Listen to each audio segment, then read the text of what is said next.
Hi అండి అందరికి. ఇవి చూసారా సేమదుంపలండి.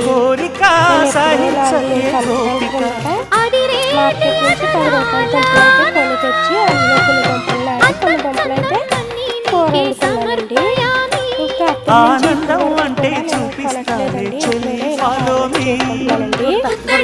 కొన్ని దుంపలు వేసాక కొన్ని దుంపలు వేసాక నాటానండి. ఇక్కడైతే కొద్దిగా ఇసుక వేసానండి.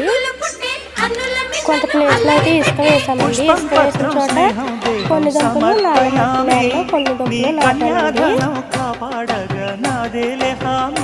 ఇంకో చోట కూడా నాటానండి.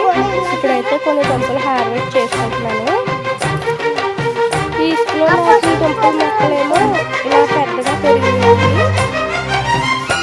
చూసారా, పైకే ఊరిని దుంపలు అయితేను.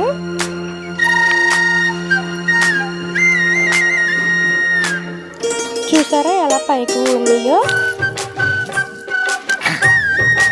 దాని కాండం చూడండి ఎంత బలంగా అయితే ఊరిందో. చాలా పెద్దగా అయితే తయారైందండి.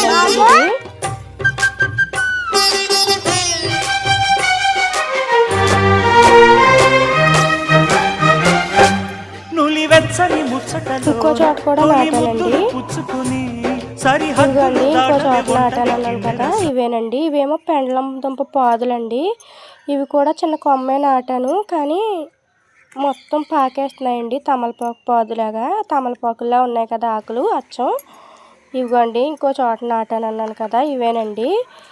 ఇక్కడ కూడా 2 దుంపలు మాత్రమే నాటాను, కానీ ఇది మాత్రం మొత్తం నేల మొత్తం పాకేసింది. ఓ మూలకు నాటితేని చాలాసార్లు హార్వెస్ట్ చేశానండి. ఈ వీడియో నచ్చితే లైక్ చేయండి. మరిన్ని వీడియోస్ కోసం నా ఛానల్ని సబ్స్క్రైబ్ చేసుకోండి. Thank you for watching.